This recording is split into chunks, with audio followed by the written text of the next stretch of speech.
What's going on, everybody? It's SVT Vasquez back at it with another video. Since I recently passed my smog, I can finally take off my stock exhaust and install my Borla Atak exhaust. So let's go ahead and start the show.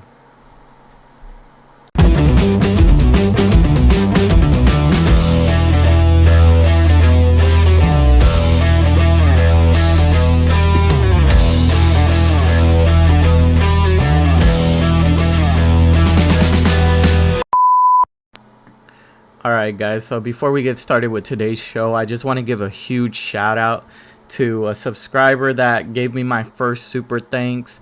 If you guys don't know what a super thanks is, on YouTube Live, if you're watching anyone that's streaming a live video, you could actually give them super donations, which is pretty much donating money to the channel to help them grow.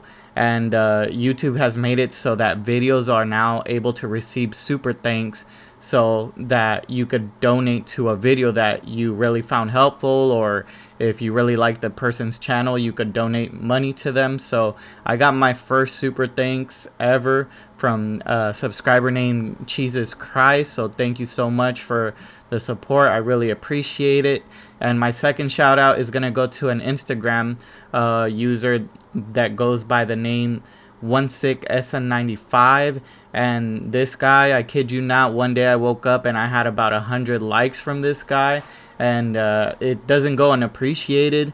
That takes a lot of work to go ahead and show someone that much support. He's also a subscriber to the channel, so I just wanted to shout him out real quick. If you guys want to follow him, he does have SN95, as you guys could see on the video right here. That's his Instagram handle, so if you guys want to give him a follow, that would be greatly appreciated. He has a black SN95 convertible just like my Cobra, so shout out to you guys. I really appreciate the support, and with that being said, let's get started with today's video.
Okay, so as you guys could see, I have a LED light. If you guys haven't seen my garage video, I left one of those LED lights off so that I could use it for things like this. So now I don't need anyone to hold a light under there. That LED light lights up pretty well for what I need to do. And installing an exhaust is pretty straightforward. It's just a couple nuts and bolts. But if you don't have someone helping you install an exhaust, it could get pretty heavy. So as you could see, I used a 2x4 to hold my exhaust up with a jack stand. And then I installed the nuts and bolts as well as the wires for the O2 sensor. So this is a hack for you guys that don't have a helping hand. My brother doesn't live with me anymore, so I had to improvise with this jack stand and 2x4s. So if you're doing this job by itself, it really helps to have this with you to hold everything up while you install the nuts and bolts. And as you can see, I have my hands full. That's why I haven't been recording the whole process. But I just finished taking off the stock exhaust. Now time to put on the Borla Atak. So I'm gonna go ahead and knock that out right now. Okay, so the X pipe is on by itself. I didn't put the rear end of the Borla Atak, so let's just run it like that. since it's been sitting for a while, there's a couple of cobwebs in there, so let's just run it and have those burn out and then put the rest of the exhaust on after.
Alright, so I just finished installing everything. Just to give you guys some tips. Of course I wasn't able to record, but tip number one is after you install the X-pipe, make sure that you install that left one at least. It goes inside the sleeve before you hang the hinges in the back, the rubber hinges, because if you hang the rubber hinges, it's kind of difficult to maneuver and adjust. So make sure you do that first. Make sure you install at least the left one. The right one doesn't really matter, but I mean, might as well just do the same thing. Attach these pipes before you do the hinges. And also up here there's going to be the O2 sensors. Make sure you connect those before you put everything back in, even before you set it all the way up, because it just gives you more space to work with. After you install everything, it's going to be way tighter in there. So yeah, that's about it. Everything else is pretty simple. Let's go ahead and see what the cold start sounds like. And here we go.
fucking D. Born and raised in the dot. This is real as you gon' see. Girl, you don't know about me, so get off my fucking D. Get off my